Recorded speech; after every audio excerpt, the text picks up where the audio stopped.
All right, welcome back everyone. Today we're diving into a fascinating topic, how to speak like an alpha, mastering assertive communication. Now, before you jump to conclusions, this isn't about being loud or bossy. It's really about strength, empathy, and charisma. It's about mastering confident communication that commands respect and draws people in. So, stick around because we're going to break this down. Okay. So, what's the first thing we need to understand about being an alpha communicator? I mean, does it even really work, or is it just some kind of social game? Great question. The first point to understand is what we call the alpha mindset. An alpha communicator is self-assured, calm, and intentional. It's not just about making noise. It's about commanding attention in a natural way. For example, think about a lion in the wild. Confident and secure in its presence. It doesn't have to roar all the time. It simply knows its power. Similarly, self-confidence comes from understanding your strengths and weaknesses. Oh, I remember watching National Geographic, and those lions only growl when they really need to. So you're saying we should kind of channel that energy? Exactly. You nailed it. And along with that energy, another key element is empathy and emotional intelligence. That's how you connect with people on a deeper level. When you take the time to really listen, it solidifies trust. It's like building a bridge across a river. Interesting. So it's not just about talking over everyone else, right? But how do you balance that with being assertive? I mean, sometimes I feel like if I focus too much on listening, I might lose my chance to speak up. That's where mastering assertiveness comes into play. It's all about clarity and expressing your needs without aggression. Think of it like a clear stream flowing through the forest. It doesn't force its way through, but it is still powerful and direct. One effective technique is using I statements. Instead of saying, "You never listen," you could say, "I feel unheard when I'm not acknowledged." Oh, smart. That sounds way less confrontational. But wait, what if you're in a situation where the other person is just super loud and aggressive, like at work during a heated meeting? Good point. In situations like that, the power of listening truly kicks in.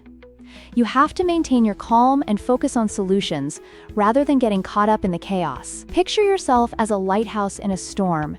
Your steadiness becomes a guiding light towards safer shores. Wow, that's a cool visual. So even if the waves are crashing down? Absolutely. And it's not just about what you say, it's also about how you say it.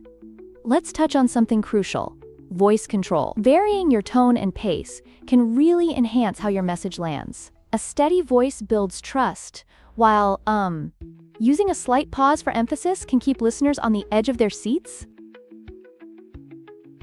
I guess that's why, those TED Talks really hit home. They had that dramatic pause and everything. So, can you give an example of how powerful words can change the tone of a conversation? Yes. One of my favorite examples is saying, "I appreciate your effort in this project," instead of just, "Good job." The former not only acknowledges the work, but also highlights the effort behind it and encourages continued participation. It's a small difference, but it resonates on a personal level. Ooh, that's nice. So it's almost like you're planting seeds of positivity, right? But, oh man, what about difficult conversations? I've been in situations where it feels like the whole room is just, spiraling out of control. A common scenario indeed.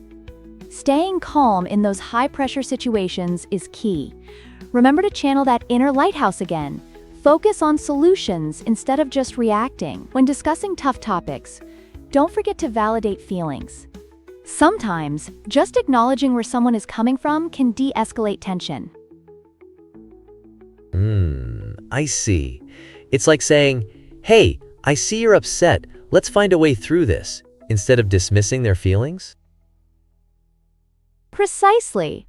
And remember, true charisma is all about connection. It's about being authentic, using humor appropriately, and recognizing the contributions of others. Building that rapport becomes second nature.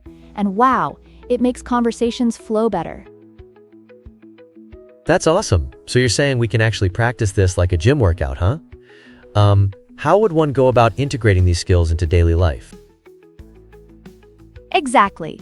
Set daily intentions, focus on specific areas for improvement, and actively practice listening skills. Challenge yourself to express your needs clearly while respecting others, and reflect on your interactions after. Think of it as a workout for your communication muscles. Haha, I love that analogy. I'm definitely going to start working on my alpha communication exercises daily. Thanks for this fascinating chat. Absolutely. By applying these principles, you can develop an alpha communication style that leads with confidence and compassion, ultimately enhancing both your personal and professional relationships. Let's keep speaking confidently and see where the conversation takes us.